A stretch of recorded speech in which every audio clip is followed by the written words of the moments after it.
11. Zuo Fan memahaminya dan dengan cepat berkata, sekarang kita tidak lagi memiliki pengurus Sun yang bernapas di leher kita, apa yang ingin dilakukan nona muda selanjutnya? Kami berencana mencari perlindungan di Kai Manor. Kapten Pang berbicara sebelum dia bisa. Kapten penjaga ini tidak lagi memperlakukan Zuo Fan sebagai pelayan biasa, tetapi memiliki status yang setara. Kamu harus tahu bahwa Tuan Muda Klan Kai memiliki perjanjian pernikahan dengan nona muda. Klan Kai Kota Wingeze. Zuo Fan mengusap dagunya, mengangguk. Menurut ingatan tubuh ini, Klan Kai adalah klan terbaik di kota Wingeze, dengan kekuatan yang sama dengan klan Luo. Jika dia bisa menyerahkan saudara Luo kepada mereka, maka dendam akan diselesaikan dan iblis hatinya menjadi ringan. Bahkan mungkin bisa dihilangkan. Zuo Fan mengangguk pada pemikiran ini. Baiklah, ayo pergi ke Klan Kai. Tapi tidak sebelum dia melihat Gunung Blackwing untuk terakhir kalinya, bergumam. Aku akan kembali.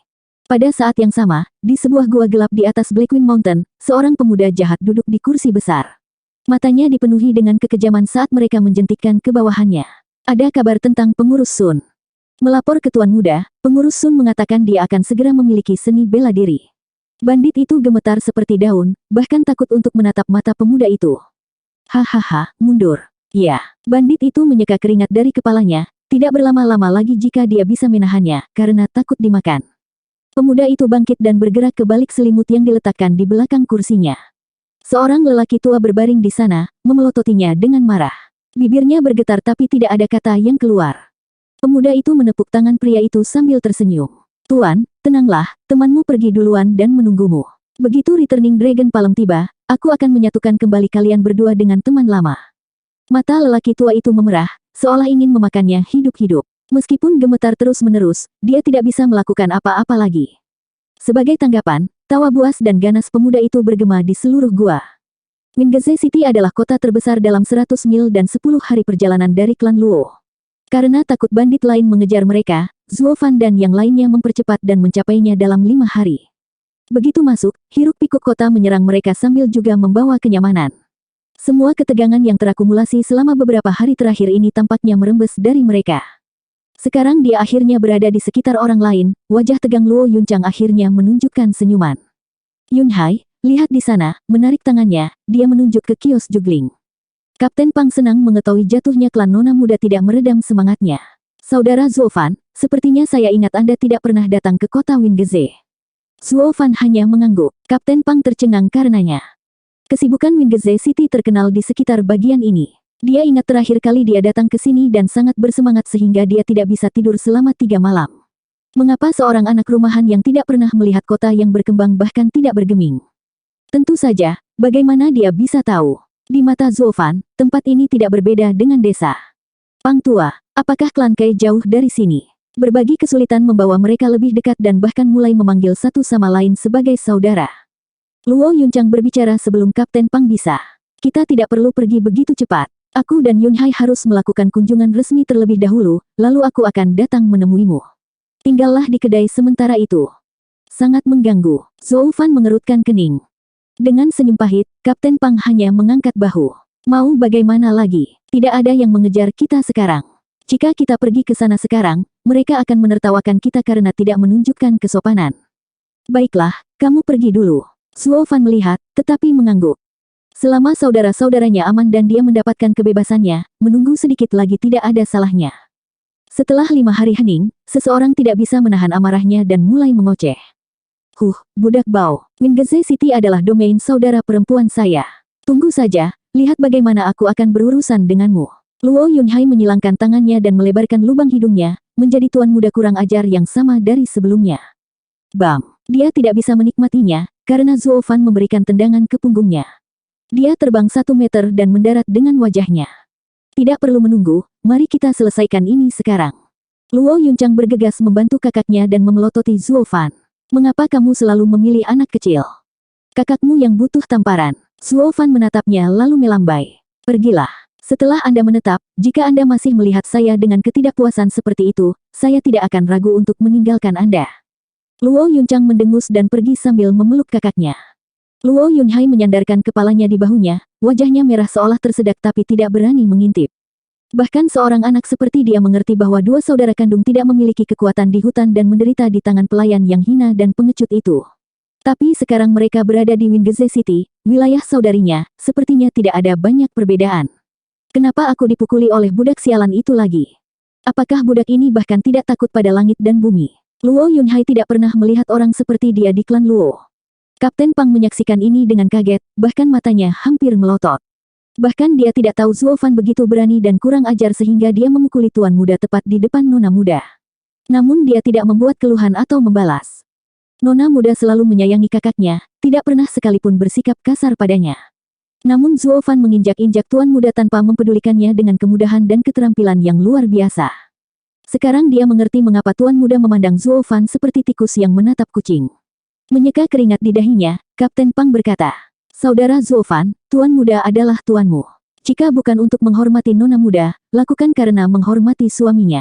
Bagaimana kamu bisa menendangnya?" Zuo Fan tertawa lalu mengangkat bahu. Tidak ada seorang pun yang menjadi tuan di matanya. Semua yang dia lakukan adalah untuk menghilangkan iblis hati.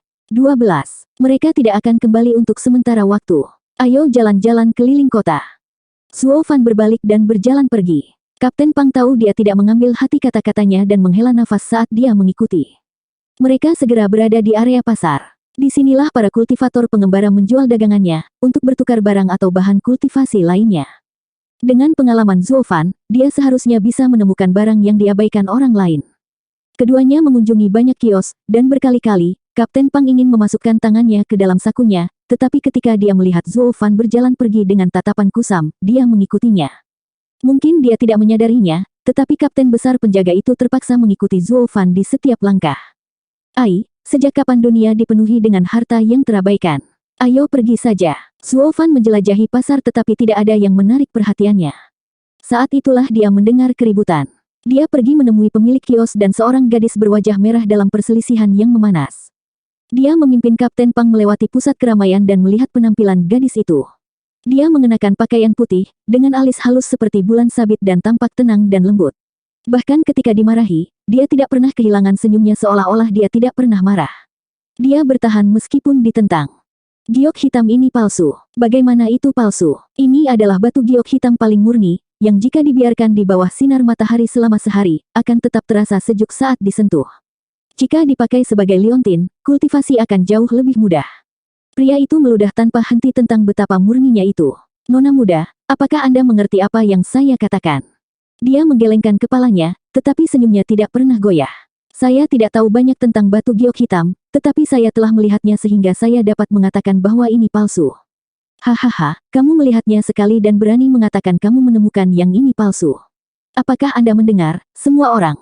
Pernahkah ada situasi yang tidak masuk akal di dunia ini?" "Sudah, dan saya tahu saya benar. Jika kita berbicara tentang harga, batu giok hitam terburuk bernilai 10 batu roh sedangkan yang terbaik 100. Namun milikmu hanya 3 batu roh. Keluar dari sini. Cukup dengan sampahmu, gadis kecil. Jangan hancurkan bisnisku. Bagaimana Anda bisa tahu nilainya?" Gadis itu tersenyum sambil menatap pria itu. Dia merasakan kemarahan membara di dalam, tetapi tidak punya tempat untuk melampiaskannya. Seperti kata pepatah, Anda tidak bisa menyerang orang yang hanya tersenyum. Gadis itu terus menyangkal harga batu giok hitam tanpa alasan yang kuat. Jika itu orang lain, dia akan menamparkan mereka dengan konyol. Tapi senyumnya membuatnya tak berdaya bahkan untuk mengangkat tangannya. Giok hitam itu memang palsu. Suara seorang pria bergema dan orang banyak melihat Zuo Fan memperhatikan gadis itu sambil tersenyum. Mata nona muda itu benar, tetapi tidak dapat menjelaskan di mana letak kesalahannya. Seperti semua orang tahu, realitas adalah masalah persepsi. Yang asli bisa jadi palsu dan yang palsu bisa jadi asli. Gadis itu terkejut tetapi mengangguk sambil mengamatinya. Zuo Fan menoleh ke kerumunan. "Semuanya, mungkinkah menyiapkan beberapa hal? Belerang, semanggi." Dia menyebutkan beberapa hal yang paling umum, dan beberapa orang sudah membelinya. Di bawah mata semua orang, Zuo Fan melemparkannya ke dalam air, mengaduknya, dan berkata kepada pemilik kios. "Tolong letakkan batu giok hitam di dalamnya." Kamu baru saja mencucinya." Dia juga percaya diri, bahkan saat dia meletakkannya di dalam. Tapi begitu masuk, air mulai menggelembung dan berubah menjadi merah. Itu bahkan melepaskan sedikit energi darah. "Bagaimana bisa?" Pemilik warung kaget. Gadis itu juga menyaksikan dengan mata terbelalak, heran. "Hahaha, tidak perlu terlalu terkejut. Giok hitam ini hanyalah tiruan yang akan menunjukkan warna aslinya begitu diperkenalkan ke air." Zuo Fan mengambil batu giok hitam dan memberikannya kepada pemiliknya. Sekarang kamu harus tahu bahwa wanita ini benar. Hajingan itu berbohong padaku. Dia menjualnya kepadaku seharga 20 batu roh. Pemilik kios menggertakkan giginya. Giok hitam ini hanya bernilai 3 batu roh.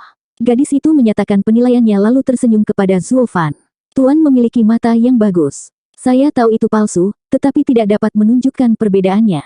Saya berterima kasih kepada Tuan atas intervensinya. Tidak berarti. Saya juga pernah melihat ini sekali. Zuo Fan tersenyum. Nona muda, tidakkah kamu akan membelinya? Sekarang hanya 3 batu. Tidak dibutuhkan. Saya hanya ingin memberitahu orang lain tentang harga sebenarnya dari batu itu.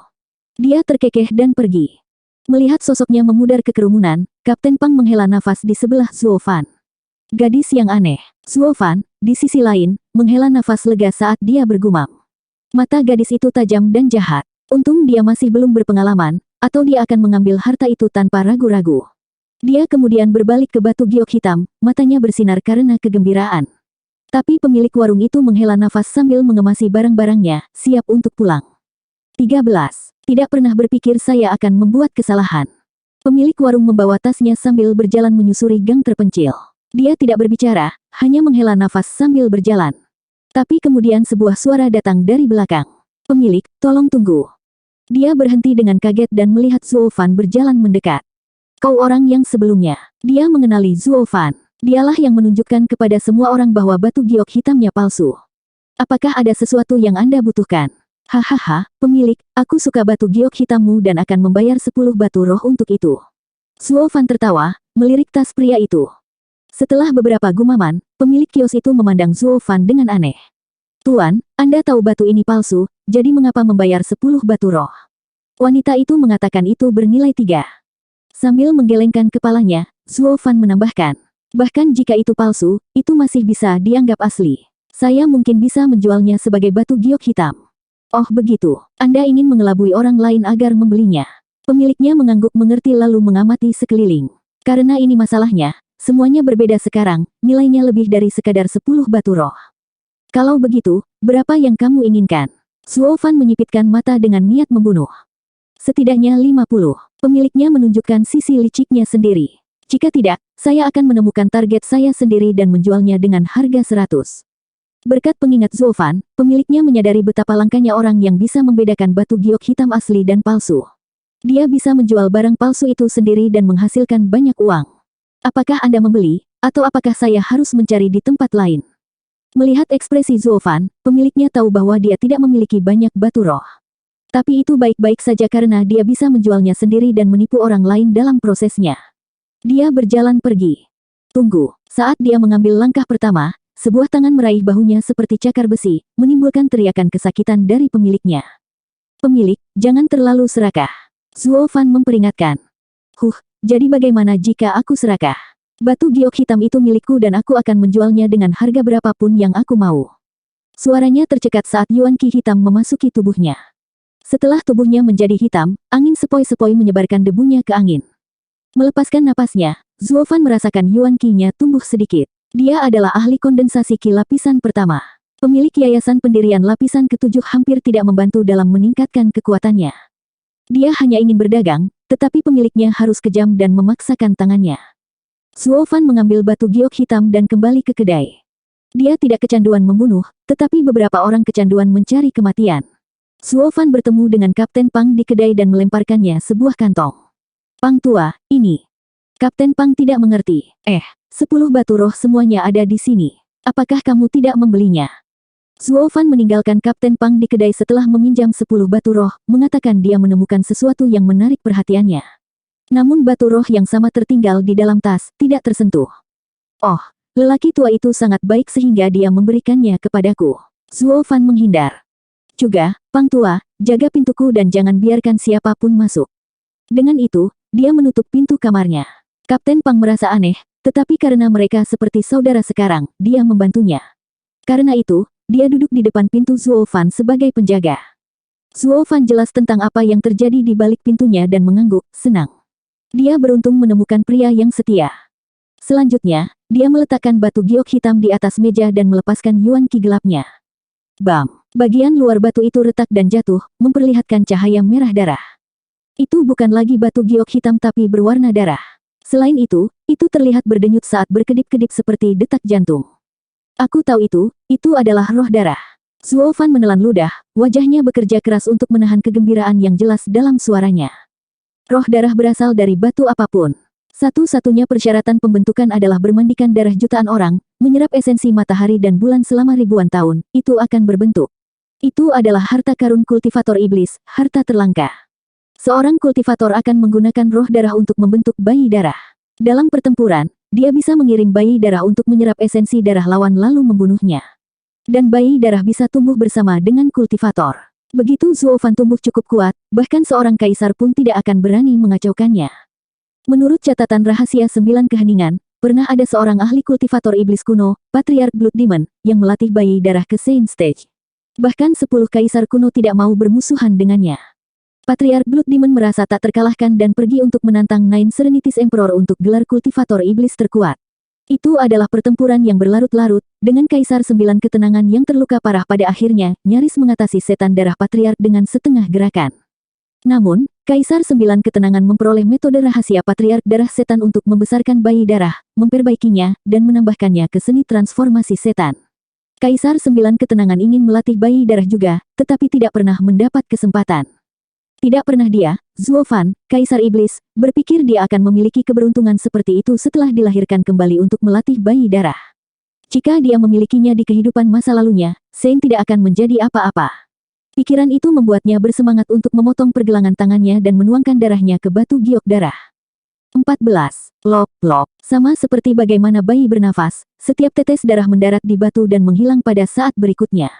Batu itu mulai berdenyut dan sensasinya semakin kuat dengan setiap tetes darah. Zuo Fan tersenyum kejam dan mengeluarkan lebih banyak darah untuk batu giok itu. Jika dia ingin memurnikan bayi darah, dia perlu memandikannya dalam darahnya sampai roh darah menyinkronkan pernapasan dan detak jantung mereka. Detik demi detik mengalir saat darah Zuo Fan menipis, tetapi roh darah tidak pernah terpuaskan, melahap semua yang dia berikan. Zuo Fan menjilat bibirnya yang kering, semakin pucat saat pikirannya mendung. Dia tahu kehilangan darah terlalu banyak, tapi dia sudah melangkah terlalu jauh sekarang. Hanya ada satu kesempatan untuk memperbaiki bayi darah. Jika dia berhenti, itu seperti membuang anak kecil.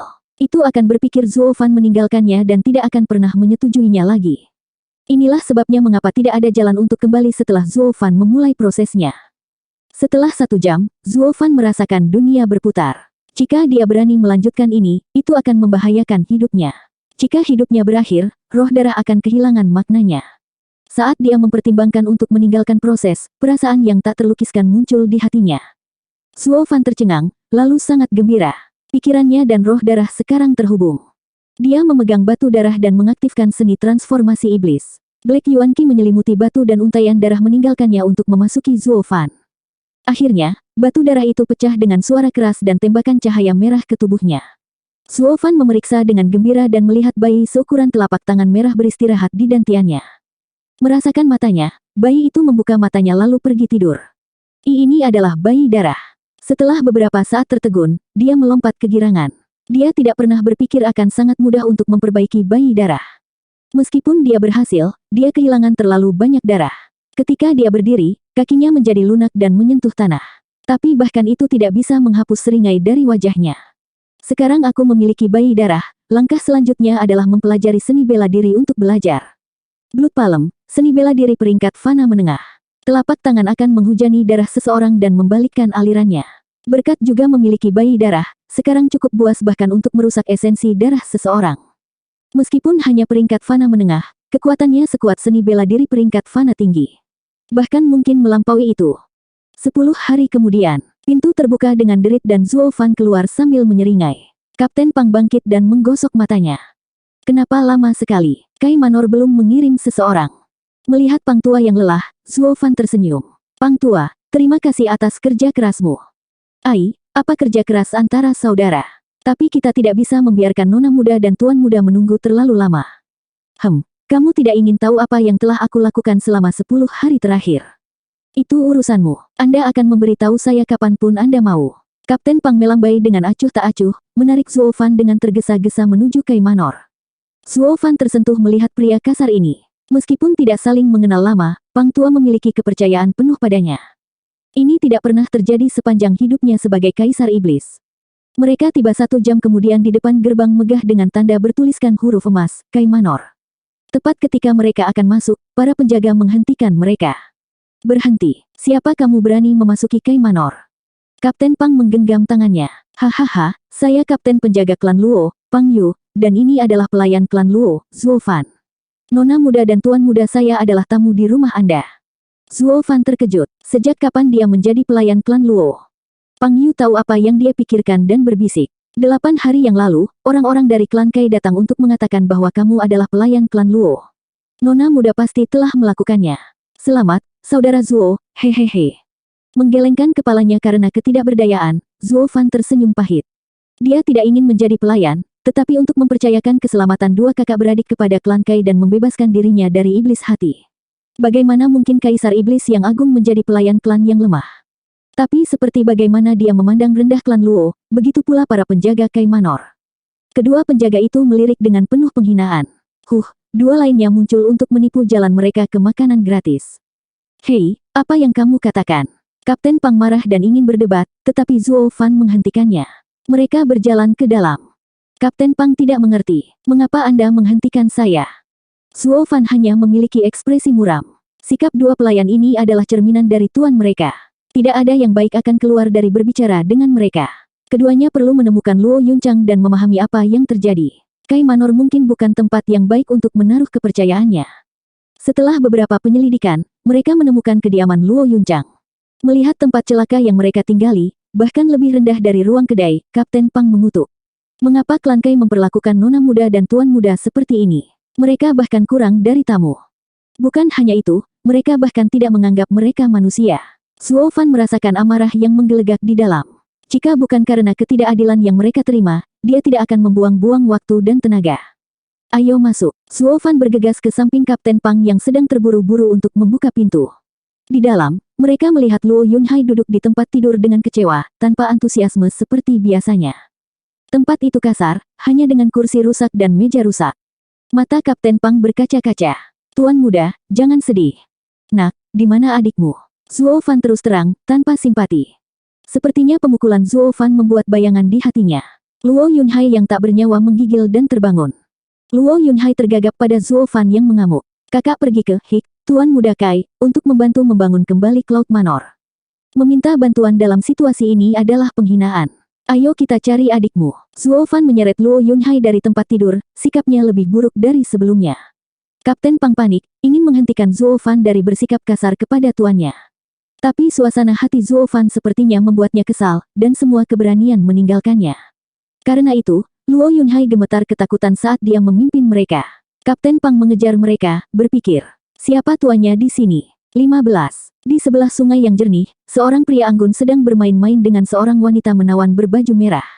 Mereka mengejar satu sama lain di sekitar kolam, tertawa sepanjang waktu di tempat yang damai ini. Luo Yunchang hanya merasakan kesedihan saat dia melihat pasangan yang menggoda itu. Tapi demi kebaikan klan, dia menguatkan dirinya dan melangkah maju. Saudara Xiao Ting. Suasana hati pria itu berubah masam saat dia memelototinya. Luo Yunchang, saya pikir saya membuat diri saya jelas. Mulai sekarang, saya tidak ada hubungannya lagi dengan Anda. Mataku hanya untuk Yu Fei. Ya, sekarang enyahlah. Saudara Xiao Ting tidak mencintaimu lagi. Wanita berbaju merah mencibir padanya. Menggigit bibirnya, mata Luo Yunchang berkabut. Pada saat klan Luo dan Kai berhubungan baik, orang tua dari kedua keluarga mengatur pernikahan mereka. Dia dan Kai Xiaoting tumbuh bersama dan bersumpah cinta mereka satu sama lain, untuk tidak pernah meninggalkan yang lain. Inilah mengapa orang pertama yang dia pikirkan adalah tunangannya ketika dia membutuhkan bantuan. Namun kenyataan itu kejam. Sejak mereka datang ke sini, dia dan kakaknya terus menderita sementara Kai Xiaoting memiliki nona muda klan Sun yang arogan dan tak tertahankan, Sun Yufei, di sebelahnya. Dia tahu semua harapan untuk menikah dengan klan Kai hilang. Tetapi demi membangun kembali klannya, dia berharap untuk membangkitkan emosi ramah kepala klan Kai yang dimiliki kedua klan di masa lalu dan membantu. Namun kepala klan, Kai Rong, bersikap dingin dan tidak berperasaan terhadap nasib mereka, tidak bergerak sedikit pun. Saudara-saudara tinggal di sini selama 10 hari, semua dengan harapan mendapatkan bantuan. Tapi karena Kai Rong mengabaikannya, dia hanya bisa menoleh ke Kai Xiaoting. Saudara Xiaoting, saya tidak meminta Anda untuk melanjutkan pertunangan, dan hanya berharap Anda dapat membujuk ayah Anda, demi masa lalu, dan membantu klan Luo. Itu tidak ada hubungannya dengan saya. Bicaralah dengan ayah. Kai Xiaoting melambaikan lengan bajunya dengan dingin. Luo Yunchang berlutut dengan air mata mengalir di pipinya. Saudara Xiaoting, jika Anda tidak setuju, saya akan berlutut di sini sampai saya mati. Memandangnya lama, Kai Xiaoting mengerutkan kening dan diganggu oleh keraguan. Tapi kemudian Sun Yufei melompat di antara mereka dan menamparkan Luo Yunchang. Pukulan itu melemparkannya ke belakang dan darah menetes dari mulutnya. Jalang, Kai Xiaoting milikku. Menjauhlah dari dia. Mata Phoenix Sun Yufei melotot dan mengoceh. Dia menoleh ke Kai Xiaoting dan berkata dengan kasar. Kamu juga menjauh darinya. Jika saya menemukan masih ada sesuatu yang tersisa di antara Anda, saya akan meninggalkan Anda. Seolah bangun, dia mengangguk dan bersumpah. Yufei, santai, hatiku milikmu. Gadis-gadis lain adalah kotoran dibandingkan denganmu. Mata Kai Xiaoting menunjukkan perasaannya yang tulus, mengawasinya seperti anak anjing yang jatuh cinta. Sun Yufei mengangguk senang, saat wajah Luo Yunchang berubah pucat. Dia tahu harapan terakhirnya memudar. Suara mendesing, sebuah bayangan melintas dan dua tamparan bergema. Sun Yufei dan Kai Xiaoting masih bingung tentang apa yang terjadi, ketika sidik jari merah muncul di wajah mereka. Zuo Fan berdiri di depan Luo Yunchang saat dia menatap mereka. Pasangan terlarang yang berani merusak urusanku. Siapa kamu? Sun Yufei dan Kai Xiaoting terbangun dengan kaget. Mereka jenius dari Wingeze City, ahli ki kondensasi, dan tak tertandingi di generasi mereka. Namun di sini ada Zuo Fan, dengan usia yang sama namun lebih cepat dari mereka. Mereka ditampar sebelum mereka bisa bereaksi. Mungkinkah individu seperti itu ada di dunia ini? Saat adegan itu dimainkan, hanya Kapten Pang dan Luo Yunhai yang datang membantu Luo Yunchang. Melihat sosok kurus di depan, Kapten Pang semakin terkejut.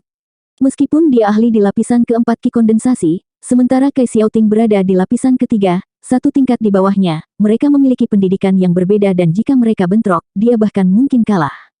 Namun jenius arogan seperti itu ditampar oleh Zuo Fan. Memikirkan kekuatan yang dia tunjukkan di hutan, Kapten Pang tidak bisa tidak bertanya-tanya bagaimana dia menjadi begitu kuat dalam waktu sesingkat itu. Mengabaikan keduanya dan Kapten Pang yang terkejut, Zuo Fan menoleh ke Luo Yunchang yang menangis dan menyedihkan dan merasakan sakit di hatinya. Setan hati yang malang. Zuo Fan menggertakkan giginya. Dengan watak kaisar iblisnya, dia bisa melihat melampaui seluruh penderitaan dunia. Bagaimana bisa penghinaan seorang gadis menyebabkan dia kesakitan? Dia hanya bisa menghubungkannya dengan jiwa mantan tubuh ini, yang merasa marah pada tuannya. Sepertinya aku akan terjebak dengan klan Luo untuk beberapa waktu. Zuo Fan menghela nafas dalam sambil menyeka air mata Luo Yunchang. Ayo pergi. Luo Yunchang mengangguk, tidak ada gunanya tinggal di sini. Dia membawa Luo Yunhai yang pahit dan berjalan dengan bantuan Kapten Pang. Jangan berpikir kamu bisa lari setelah memukul kami. Sun Yufei menjerit saat dia menghalangi jalan mereka. Kai Xiaoting menimpali. Luo Yunchang, kamu pikir ini adalah tempat kamu bisa datang dan pergi sesukamu. Luo Yunchang dipenuhi dengan kesedihan dan mengepalkan tinjunya. Dia menyesal pernah datang ke sini untuk meminta bantuan. Menghadapi pasangan yang sombong ini di rumah mereka, dia hanya bisa menguasai amarahnya. Jika dia sendirian, dia lebih suka melawan mereka untuk kehormatannya, tetapi dia masih memiliki saudara laki-lakinya. Jika dia mati, dia akan terlalu malu untuk bertemu orang tuanya di sungai dunia bawah. Apa yang kamu inginkan? Suara Luo Yunchang bergetar. Sederhana, berlutut dan bersujud 3 kali. Sun Yufei tersenyum kejam dan menunjuk Zuo Fan. Terutama dia. Mengepalkan giginya, mata Kapten Pang menjadi merah, tidak menginginkan apapun selain untuk mengalahkan mereka tanpa alasan. Ini terlalu memalukan. Luo Yunchang ragu-ragu, lalu menutup matanya saat lututnya ditekuk. Berlutut, kalian semua. Mereka semua bisa mendengar suara sedihnya yang samar. Sun Yufei menjulurkan dagunya dengan arogan dan tersenyum bangga. Bam! Sebelum mereka berlutut, Sun Yufei dan Kai Xiaoting berinisiatif untuk berlutut terlebih dahulu sambil menangis. Daripada mengatakan mereka berlutut, lebih baik mengatakan lutut mereka terbentur ke trotoar. 16. Retakan menyebar seperti jaring laba-laba di trotoar. Jika mereka bukan ahli ki kondensasi, lutut mereka akan hancur, tidak bisa berjalan lagi. Keduanya meringis saat mereka mendongak untuk melihat Zuo Fan berdiri di depan mereka. Pasangan itu tahu Zuo Fan adalah satu-satunya di antara kelompok yang memiliki kekuatan untuk menyerang mereka secara tiba-tiba. Bahkan jika kamu memohon berlutut sekarang, aku tidak akan pernah membiarkanmu pergi. Sun Yufei memelototi Zuo Fan, melolong marah.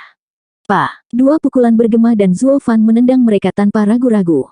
Kau ingin aku berlutut? Kamu terlalu memikirkan dirimu sendiri. Sun Yufei dan Kai Xiaoting tercengang, bahkan melupakan rasa sakit akibat tendangannya. Menamparkan mereka untuk membantu Luo Yunchang keluar dari kesulitan, adalah sesuatu yang bisa mereka pahami. Untuk menebus kesalahan, mereka diperintahkan untuk berlutut. Namun, pramugari masih punya nyali untuk menyerang mereka. Apakah dia tidak takut mereka tidak akan pernah diizinkan meninggalkan Kai Manor hidup-hidup? Kapten Pang sangat marah dengan tindakan keduanya, tetapi dia melihatnya dari sudut pandang yang berbeda dan merasa lebih baik bertahan, atau klan Luo akan binasa di sini. Luo Yunchang tersenyum sedih. Yang lain tidak mengerti Zuo Fan, sementara dia mendapatkan pengetahuan langsung tentang karakter kekerasannya di hutan. Dia tidak pernah bertindak seperti pelayan. Dia hanya melakukan apapun yang dia mau. Dia tidak bisa menerima kenyataan bahwa klan Luo mereka memiliki pelayan seperti itu. Namun, sikap Luo Yunhai berubah total. Dia sekarang memandang Zuo Fan dengan pemujaan dan pemujaan. Ketegangan budak terkutuk yang selalu menggertaknya tidak terbatas pada memilih tuannya, tetapi bahkan pada orang lain. Dia hanya tidak tahu rasa takut. Pada saat itu, citra budak terkutuk itu berubah menjadi pahlawan maha kuasa yang datang untuk menyelamatkan klan Luo. Siapa yang berani bertindak kurang ajar di wilayah klan Kai? Teguran seorang pria bergema saat dia muncul di hadapan mereka. Wajah Luo Yunchang jatuh. Dia menarik kakaknya begitu dekat sehingga bahkan dia bisa merasakan kecemasannya. Kai Xiaoting sangat gembira. Ayah, kamu di sini. Dia mencari masalah dengan klan Kai kita. Mengetahui kepala klan Kai Rong datang, Zuo Fan mengamatinya lebih hati-hati. Kai Rong tampak berusia 50, tinggi dan kokoh, dan aura kuat memancar darinya. Lapisan 8 tempering tulang. Zuo Fan tersenyum. Alis Kai Rong melonjak saat kejutan melintas di wajahnya. Dia tidak pernah berpikir mungkin bagi seorang pemuda untuk melihat melalui kultivasinya.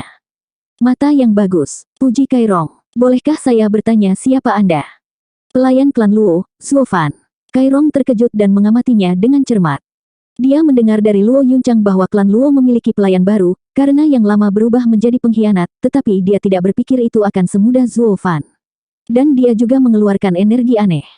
Jika itu waktu lain, rubah seperti dia tidak akan pernah main-main dengan variabel yang tidak diketahui seperti Zuo Fan. Sayang sekali sekarang ada kekuatan di kota ini yang bisa dia singgung lebih sedikit. Paman Kai, kamu harus membawa keadilan bagi kami para korban. Sun Yufei mengungkapkan cetakan merah di wajahnya sambil memelototi Zuo Fan. Kai Rong memahami situasi dalam sekejap. Dia menenangkannya. Jangan khawatir, Paman Kai ada di sini sekarang. Dia kemudian berubah serius ketika dia melihat Luo Yunchang.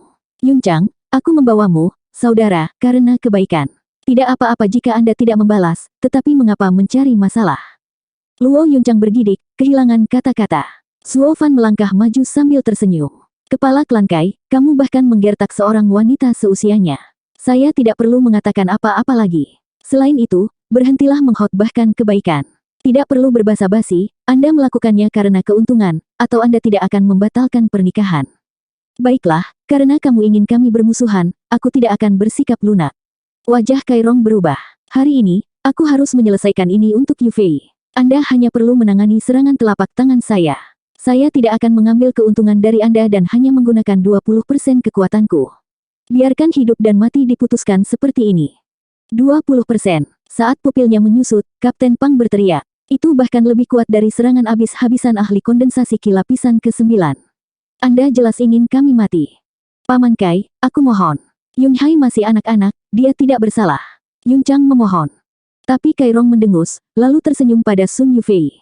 Baiklah, aku pergi dulu. Mulut Zuo Fan terangkat. Suara mendesing. Sebuah telapak tangan merah besar muncul di udara. Kai Rong tidak berharap Zuo Fan menyerang lebih dulu dan menjadi serius saat dia mengirim serangan telapak tangannya sendiri. Saat kontak, telapak darah berserakan dan Zuo Fan mundur 10 langkah, namun tidak terluka. Kondensasi Ki lapisan kedua dapat menahan 2/10 kekuatanku. Hati Kai Rong terkejut, tapi kelangsungan hidup Anda semua bermuara pada keberuntungan.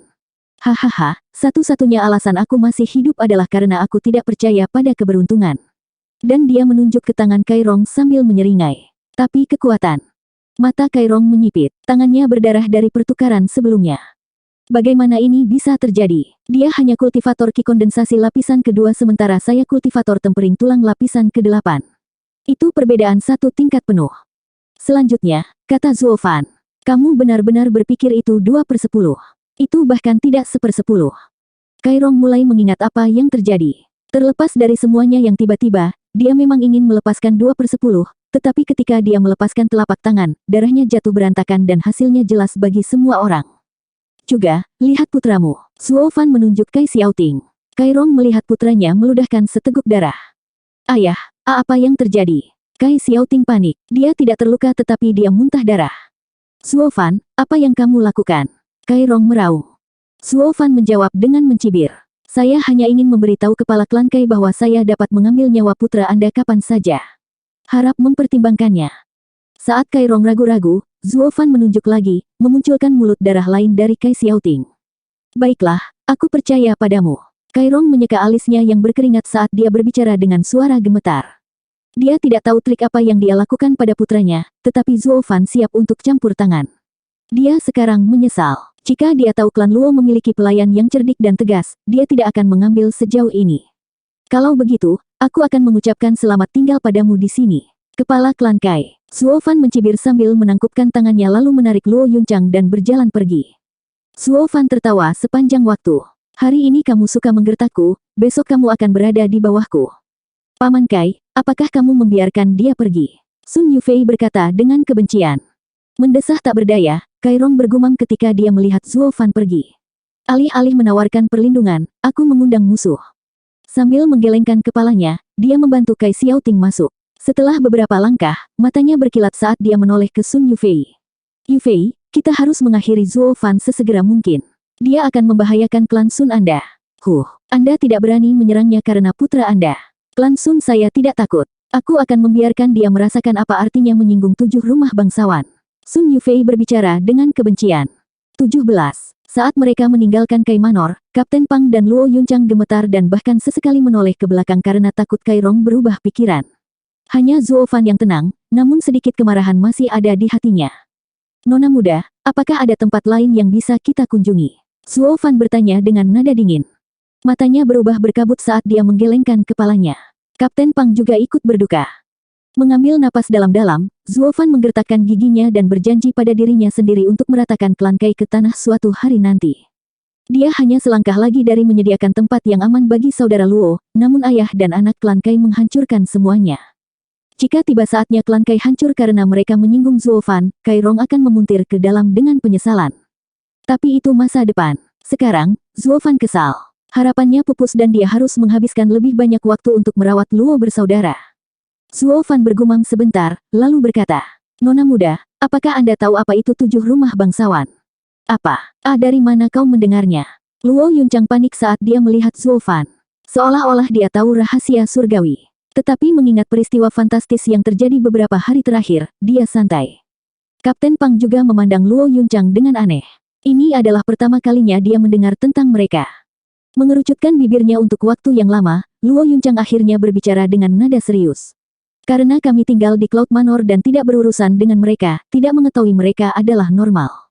Tapi kami sekarang bertanya-tanya di luar. Jika kamu pernah bertemu seseorang dari 7 rumah bangsawan, kamu harus menghindarinya, meskipun itu seekor anjing. Kapten Pang terkejut. Ini adalah pertama kalinya dia melihat Luo Yunchang berbicara dengan nada yang begitu berat, seolah-olah dia sedang berbicara tentang orang-orang yang mengerikan. Namun, seorang gadis yang sombong seperti dia, bahkan jika dari klan yang jatuh, tidak berbicara terlalu tinggi tentang klan Kai. Peringatan itu sepertinya melewati Zuofan saat dia mempertahankan ketenangannya. Baik itu klan Luo atau klan Kai, terlepas dari seberapa kuat mereka, mereka hanyalah klan fana. Tetapi di Kekaisaran Tianyu, ada 7 pejabat yang mendapatkan persetujuan keluarga kekaisaran dan dapat berdiri di sebelah kaisar. Kekuatan dan wilayah mereka berada di atas semua klan fana. Melawan mereka seperti melawan kekaisaran.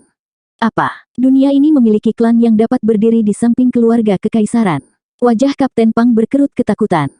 Luo Yunchang mengangguk dengan sangat serius. Setiap klan tahu 7 keluarga ini tidak boleh disentuh. Saya mengatakan ini kepada Anda sehingga Anda semua harus ingat untuk berhati-hati. Apakah klan Sun salah satunya, sela Zuofan? Tertegun sesaat, Luo Yunchang menggelengkan kepalanya. Mengapa kamu bertanya? Ya, saudara Zuo, jika dia dari 7 rumah, maka nona muda akan menghentikanmu untuk memukulnya. Kapten Pang mencibir. Karena Luo Yunchang tidak menghentikannya maka dia setuju dalam diam. Seolah ketahuan, Luo Yunchang memerah dan memelototinya. Faktanya, melihat Sun Yufei ditampar adalah peristiwa yang paling menyegarkan bagi Luo Yunchang. Karena Kapten Pang tahu betapa senangnya gadis itu, bagaimana mungkin Zuofan tidak? Tapi visi Zuofan jauh lebih jauh. Bahkan jika mereka berselisih dengan klan Sun, dia harus memahami latar belakang orang lain. Lalu apakah klan Sun bagian dari 7 rumah? Apa yang membuatmu sampai pada kesimpulan itu? Luo Yunchang merasa gugup karena suatu alasan. Satu-satunya harapannya saat ini adalah Zuo Fan bercanda untuk menakut-nakutinya, tetapi kata-kata berikutnya diucapkan dengan wajah datar. Gadis itu mengoceh bagaimana dia akan membiarkan kita melihat kekuatan 7 rumah bangsawan. Bagaimana ini bisa? Apakah kami menyinggung orang-orang 7 rumah bangsawan? Luo Yunchang memucat dan pikirannya kosong, menatap Zuo Fan dengan mata kosong. Kapten Pang bahkan lebih buruk, hatinya membeku. Pada saat ini, dunia tampaknya telah menghilang, memberi jalan bagi keheningan. Zuo Fan, cepat, kita perlu meminta maaf kepada Nona Muda Sun. Luo Yunchang menariknya ke Kai Manor, tetapi Zuo Fan tidak bergerak seperti batu. Jika kita pergi, kita akan mati. Zuo Fan berkata dengan dingin. Luo Yunchang membeku dan matanya berkaca-kaca karena ketidakberdayaan. Kata-kata Zuo Fan menusuk telinga tetapi mereka semua berbicara tentang kebenaran yang pahit. Jika menyinggung 7 rumah bangsawan begitu mudah diselesaikan, tidak ada yang akan memandang mereka dengan ketakutan seperti itu. Saudara Zuo, apa yang harus kita lakukan? Mereka semua terkejut menemukan Luo Yunhai berbicara saat dia menatap Zuo Fan dengan keyakinan yang tak tergoyahkan. Bahkan Zuo Fan tidak melihatnya. Seorang anak yang diabaikan semua orang sekarang mengawasinya dengan mata besar dan polos. Bukankah aku budak yang bau? Zuo Fan menyipitkan mata. Kakak Zuo, kami, saudara laki-laki dan perempuan, bersyukur atas kesempatan baru dalam hidup ini. Anda adalah dermawan terbesar kami, saudaraku tersayang. Kakak iparku tersayang, tolong selamatkan kami sekali lagi. Yunhai, jangan bicara omong kosong. Luo Yunchang melotot dengan wajah merah, namun matanya mau tak mau melirik Zuo Fan. Mereka hidup berkat dia. Meskipun rendah di matanya, kemampuan Zuo Fan membuat orang lain memiliki tingkat rasa hormat yang sama sekali baru untuknya. Inilah alasan mengapa dia menunjuknya sebagai pelayan klan. Untuk membangun kembali klan, orang-orang seperti dia dibutuhkan. Zuo Fan melihat mata memohon Luo Yunhai dan tertawa di dalam. Lagi pula, anak ini adalah putra klan, angkuh tetapi juga pandai melihat bakat orang lain, betapa menggemaskan. Selain itu, membantu klan Luo adalah hadiah untuknya. Apakah kota Wingeze memiliki pria dari 7 rumah? Ya, Paviliun Naga Terselubung, klan penilai harta karun nomor 1 di antara 7 rumah. Kekayaannya tidak mengenal batas. Kalau begitu mari kita kembali ke kedai dan pergi ke Paviliun Naga Terselubung besok. Zuo Fan mengacak-acak kepala Luo Yunhai. Hanya, untuk apa? Luo Yunchang bergegas untuk bertanya. Sekutu. Balasan singkat Zuo Fan datang. Yang lain tercengang. Mengapa salah satu dari 7 rumah bangsawan, Paviliun Naga Terselubung, bersekutu dengan klan yang lemah? Itu lebih dari keinginan seorang pecundang yang putus asa. 18. Sebuah bangunan kuno setinggi puluhan meter berdiri di bagian timur kota Wingeze. Ukurannya membanjiri siapapun dari mendekati ke titik di mana tidak ada satu orang pun yang berani mencapai jarak 100 meter darinya. 2 penjaga dengan pakaian emas berdiri di gerbang. Aura mereka memberi kesan veteran, pengawal kekaisaran. Meski berdiri diam, mata mereka berkeliaran kemana-mana, menatap belati pada siapa saja yang berani menandingi tatapan mereka. Tapi di tempat ini, 4 orang tiba-tiba muncul. Puncak kondensasi Qi. Zuo Fan bergumam saat dia berjalan di depan saudara kandung dan Kapten Pang. Meskipun dia tidak punya masalah menghadapi penjaga yang begitu mengesankan, ketiganya menjadi kaku, sampai-sampai mereka hampir lupa untuk berjalan.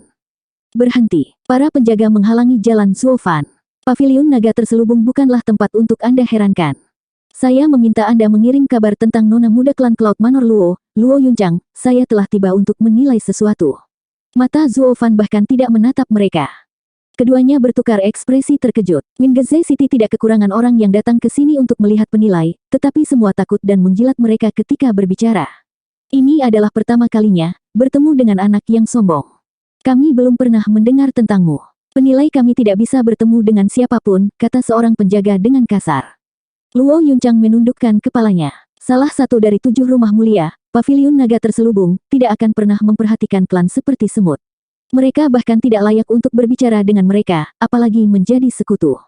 Zuo Fan. Luo Yunchang menarik Zuo Fan, tetapi sebelum dia bisa menyelesaikannya, dia menepisnya. Itu adalah urusan penilai untuk menemui kami, bertindaklah sebagai pelayan seperti Anda seharusnya. Apa katamu? Para penjaga marah, melepaskan aura penuh mereka. Anggota klan Luo merasa napas mereka menjadi lebih berat saat mereka mundur. Hanya Zuo Fan yang berdiri di tempatnya dan meraung. Apakah ini cara 7 rumah bangsawan memperlakukan tamunya? Benar-benar terkenal. Berhenti. Seorang gadis berbaju putih keluar untuk menemui mereka. Para penjaga membungkuk. Nona muda, orang-orang ini mencari masalah. Saya mendengar apa yang Anda katakan, dan Andalah yang salah. Semua yang datang adalah tamu. Pastikan untuk menunjukkan rasa hormat. Gadis itu memarahi mereka dengan nada dingin, lalu tersenyum pada Zuo Fan. Tuan, kita bertemu lagi. Itu kamu. Zuo Fan dan Kapten Pang terkejut. Dialah yang bertengkar dengan pemilik warung. Tetapi hal-hal yang berbeda sekarang. Zuo Fan mencibir ke dalam. Aku tidak menyangka nona muda berasal dari paviliun naga terselubung. Tolong maafkan kurangnya rasa hormat saya. Gadis itu mengangguk sambil tersenyum. Saya Long Kui, hanya penilai kecil di sini. Saya bertanya-tanya mengapa Tuan datang kepada kami. Sejujurnya, saya adalah pelayan klan Luo, Zuo Fan. Karena kemalangan yang mengerikan menimpa kami, saya menemani nona muda saya ke paviliun naga terselubung, rumah bangsawan penilai nomor 1 di Kekaisaran Tianyu, untuk menjual harta klan. Dengan mata berkedip, Long Kui tersenyum ketika dia melihat Luo Yuncang mengangguk, lalu berbalik ke Zuo Fan. Kalau begitu aku akan melakukan yang terbaik untuk memeriksa hartamu. Silakan ikuti saya. Dia menunjukkan mereka masuk, yang membuat para penjaga terkejut. Apakah itu, teman nona muda? Mustahil. Bagaimana bisa nona muda memiliki teman yang sangat miskin? Dia pasti melakukannya untuk harta karun itu. Setelah gagal memenuhi harapannya, mereka akan dikeluarkan. Lalu, hehehe. Kami akan memberi mereka pelajaran yang tidak akan pernah mereka lupakan, terutama Zuo Fan yang kasar itu. Tapi bagaimana jika item itu untuk dia jilat? Itu tidak mungkin. Lihat saja mereka, bagaimana bisa orang-orang malang ini memiliki sesuatu yang lebih berharga daripada batu giok hitam. Hahaha. Yang lain juga mencemooh, menggosok tangannya dengan penuh semangat untuk melampiaskan seluruh energinya. Di sisi lain, Long Kui membawa mereka ke ruangan yang subur dan tersenyum begitu mereka duduk. Aku ingin tahu harta apa yang kamu bawa. Tolong keluarkan. Zuo Fan menyeringai. Gadis ini menganggap dirinya di atas yang lain, tetapi juga cukup cerdik. Dia yakin dia tahu persis apa yang terjadi di pintu masuk, tapi biarkan para penjaga menguji mereka apakah mereka layak untuk waktunya. Jika mereka menunjukkan tanda menyerah, sikapnya saat ini akan pantang menyerah. Terlepas dari betapa liciknya dia terlalu naif saat melawan Zuo Fan yang jahat. Suara mendesing. Zuo Fan menempatkan gulungan dengan gambar yang tak terhitung jumlahnya di depannya, yang segera menarik perhatian penuhnya. Mengambilnya di tangannya, Long Kui memperhatikan isinya dengan hati-hati dan lama. Luo Yuncang dan Kapten Pang sedikit terkejut. Gambar ini adalah sesuatu yang dibuat Zuo Fan tadi malam. Ketika mereka melihatnya, mereka hanya punya satu pikiran. Benda apa ini? Namun dari ekspresi wajah Long Kui, itu pasti sangat berharga. Tuan Zuo Fan, berapa yang Anda inginkan? Long Kui meletakkan gulungan itu kembali dan menatap Zuo Fan dengan tatapan tajam. Nona muda Long adalah penilai dan melihat keahlian Anda di pasar. Tolong jadilah yang pertama menyatakan harga. Zuo Fan tertawa. Menggigit bibirnya, Long Kui memperhatikan dari matanya bahwa pria ini juga berpengetahuan. Dia tidak bisa menipu dia. Bagaimana kalau 20.000 batu roh? Apa, 20.000? Luo Yuncang berdiri dengan kaget. Jika Anda mengambil kekayaan Cloud Manor saat mencapai puncaknya, Anda akan mendapatkan 50.000. Namun Zuo Fan bermain-main dengan kuas dan menghasilkan 20. Kapten Pang tercengang. Long Kui tidak bisa menahan rasa jijiknya terhadap keduanya. Saya seorang nyonya sementara Anda adalah sekawanan kucing liar. Tetapi ketika dia melihat Zuo Fan yang pendiam namun tersenyum, dia menjadi serius. Pakar sejati adalah pelayan ini. 19. 20.000, hahaha.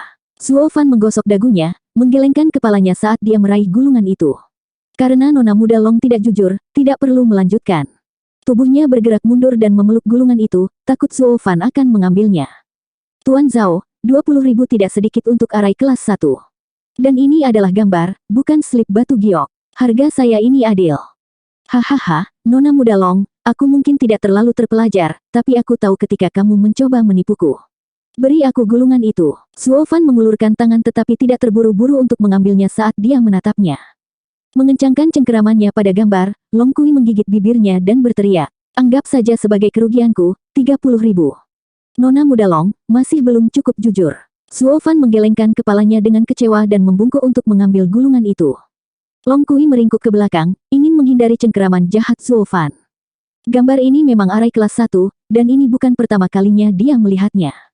Harga aslinya cukup adil dan dimulai dengan 20.000 karena dia tahu dia tidak bisa menipu Zuo Fan yang berpengetahuan luas. Tapi meski begitu, dengan berapa banyak arai di luar sana, dia tidak tahu semuanya. Rumah bangsawan penilai nomor 1 di Kekaisaran memiliki banyak susunan dalam penyimpanan, namun ini adalah kesempatan langka baginya untuk menemukan yang tidak seperti yang dia lihat sebelumnya.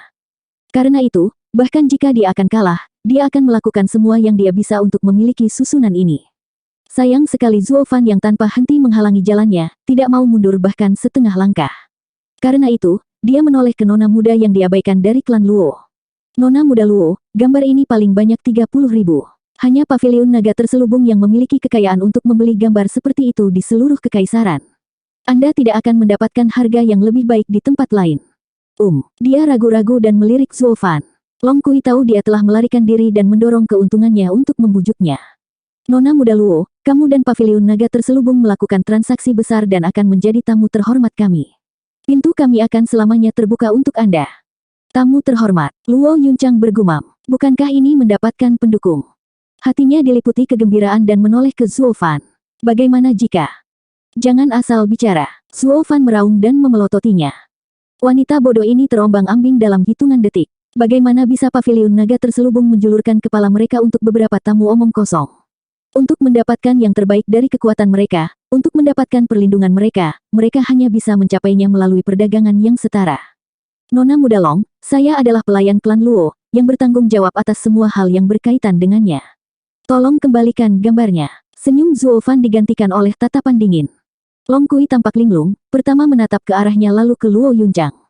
Meskipun kata-katanya terdengar benar, sejak kapan kekuatan seorang pelayan menggantikan tuannya? Bagaimana dia pelayannya? Dilihat dari hal-hal, nyonya klan Luo tidak dapat menjaga pelayan tetap terkendali. Sambil menghela nafas, Long Kui sangat enggan mengembalikan gulungan itu, terbukti dari gerakannya yang lambat. Sayang sekali, Tuan Zuo Fan. Permintaan Anda terlalu tinggi dan saya tidak dapat memenuhinya. Tapi saya bersedia menjamin ketenaran paviliun naga terselubung kami, bahwa susunan kelas 1 ini tidak akan melampaui 30.000. Dengan gulungan di tangan, Zuo Fan bangkit dari kursinya dan mencondongkan tubuh lebih dekat ke Long Kui, membuatnya terperangah. Sebelum dia bisa mengatakan apa-apa, dia berkata, "Maaf, sepertinya aku terlalu memikirkan nona muda itu. Anda benar-benar tidak mengerti. Apakah tempat ini memiliki penilai lain?" Apa? Aku tidak mengerti." Pipi Long Kui berwarna merah saat hatinya membengkak karena marah. Tidak ada item yang melewati tangannya tidak menerima penilaian yang benar. Fakta dia bisa menunjukkan batu giok hitam palsu, namun tidak dapat menjelaskan mengapa, adalah bakatnya. Karena inilah dia naik menjadi penilai berperingkat teratas. Singkatnya, dia adalah seorang ahli. Namun, inilah Zuo Fan yang mengejek bakatnya, menyangkal keahliannya dalam menilai. Itu lebih buruk daripada serangan fisik apapun, penghinaan terhadap martabatnya. Tuan Zuo Fan, matamu tidak salah, tetapi yang terbaik adalah tidak melampaui batas. Long Kui menunjukkan senyum yang melampaui kemarahan. Mereka semua bisa mendengar kertakan giginya. Namun Zuo hanya tersenyum. Apakah ada penilai lain di sini? Long Kui melotot. Baiklah, tunggu saja di sini. Dan dia pergi. Luo Yuncang khawatir tentang kemarahan yang ditunjukkan Long Kui. Apakah kita menyinggung paviliun naga terselubung? Zuo Fan menggelengkan kepalanya dengan senyum yang tidak biasa. Beberapa saat kemudian, Long Kui muncul lagi dengan langkah mantap. Tapi kali ini, seorang lelaki tua ada di sisinya. "Gatai, Long Jiu." Luo Yuncang berteriak kaget dan menoleh ke Zuo Fan. Dia adalah pengawas paviliun naga terselubung di kota Wingeze, kepala penilai, Gatai Long Jiu. Ah, ini nona muda klan Luo. Bahkan dari 100 langkah, suara Long Jiu terdengar jelas di telinga mereka. "Aku pernah bertemu ayahmu 20 tahun yang lalu. Dia penuh dengan keberanian saat itu. Saya tidak berharap klan Anda menjual harta mereka." Hati Zuo Fan bergetar saat alisnya berkerut. Kekuatan pria ini melebihi kekuatan Kairong, sampai-sampai Zuo Fan tidak bisa melihatnya. Bukan karena penglihatannya yang buruk, atau fakta bahwa lelaki tua itu menyembunyikan kekuatannya. Perbedaan di antara mereka terlalu dalam. "Saya mengerti. Jadi paviliun naga terselubung memiliki ahli seperti itu," pikir Zuo Fan. Segera, Long Jiu didukung oleh Long Kui dan tiba di depan mereka. Luo Yuncang membungkuk, "Kakek Jiu." Yang lain cepat mengikuti, namun Zuo Fan hanya berdiri di sana. Long Jiu menilai dia dengan satu-satunya mata kabur. "Apakah Anda pelayan klan Luo?" "Ya, baik. Siapapun lebih baik dari matahari tua itu." Long Jiu melirik mereka dengan penuh arti, lalu duduk. "Kudengar kau meragukan keterampilan Kui kecil." "Ya." Zuo Fan tidak berbasa-basi, menimbulkan dengusan darinya dan memutar matanya. "Hahaha, Kui kecil mungkin baru dalam bisnis ini, tapi matanya benar. Dia pasti kurang lebih benar dengan penilaiannya. Tapi karena kamu meragukannya, orang tua buta ini akan melihatnya. Silakan." Zuo Fan menawarkan gulungan itu. Senyum Long Jiu menghilang ketika dia melihat isinya, menatapnya dengan saksama. Paman Jiu, bukan begitu. Long Kui menyeringai dan berteriak, arai kelas 1, 30.000 batu roh. Long Jiu terus menatap gambar itu dan hanya setelah beberapa saat dia berbicara dengan wajah serius. Saya tidak pernah berpikir klan Luo akan menyembunyikan hal seperti itu. Nak, apa pendapatmu tentang 1,8 juta batu roh? Apa? Mereka semua ternganga, khususnya Long Kui. Dia tidak pernah memimpikannya suatu hari pengawas paviliun naga terselubung, Long Jiu, akan mengucapkan angka astronomis seperti itu. 20. Paman Jiu. Long Kui memperhatikan Long Jiu dengan mata terbelalak, yang malah melihat Zuo Fan yang tenang dengan satu-satunya matanya. Zuo Fan balas menatap sambil menyeringai. Terlalu rendah. Mereka semua berteriak sebagai tanggapan. 1,8 juta adalah kekayaan yang tak terbayangkan untuk klan Luo. Luo Yunchang tidak pernah bermimpi memiliki kekayaan seperti itu. Namun di mata Zuo Fan, itu tidak cukup. Luo Yunchang dan Kapten Pang tampak bingung padanya. Jika bukan karena dilahirkan dan dibesarkan di Cloud Manor, mereka akan mengira dia adalah keturunan bangsawan. Tatapannya melayang sejauh ini. Namun sebelum orang lain bisa pulih dari serangan Zuo Fan, inilah jawaban Long Jiu. Aku mengerti, tapi ini yang paling bisa diberikan orang tua ini. Kalau begitu aku akan menjualnya sebagai bantuan untuk kakek Jiu dengan harga ini. Luo Yunchang tertawa malu sambil menyeka alisnya. Dia tidak pernah membayangkan gambar acak dari Zuo Fan akan menghasilkan harga yang gila-gilaan yang mengambil semua kekayaan Godeye Long Jiu untuk membayarnya. Dan dari kelihatannya, Long Jiu sepertinya telah mengarahkan perhatiannya pada hal itu. Karena itu, lebih baik untuk mendapatkan bantuannya dan berhubungan baik dengan paviliun naga terselubung. Long Jiu menunjukkan senyum puas, seperti yang diharapkan, ekstra hati-hati saat dia menggulung gambar. Tapi kemudian, Zuo Fan menamparkan meja. Karena kamu tidak bisa naik lebih tinggi, kesepakatannya batal. Zuo Fan. Luo Yunchang menatapnya, tetapi dia mengabaikannya saat dia meraih gulungan itu. Sambil menyipitkan matanya, Long Jiu melepaskan kekuatannya yang menakjubkan. Nak, lelaki tua ini menginginkannya. Di bawah tekanan luar biasa seperti itu, semua orang mundur, sementara Luo Yunchang dan Kapten Pang kewalahan karena kaget. Long Jiu jauh di atas Kairong. Menyinggungnya akan sama saja dengan kematian instan. Namun, Zuo menahan dirinya di bawah kekuatan pria itu dan bahkan mencibir. Kakek Jiu, kamu menodai reputasi paviliun naga terselubung. Nak, apakah kamu tidak takut? Long Jiu meningkatkan kekuatannya. Haruskah aku takut? Mengosongkan diri sejenak, Long Jiu mengambil kembali kekuatannya dan tertawa.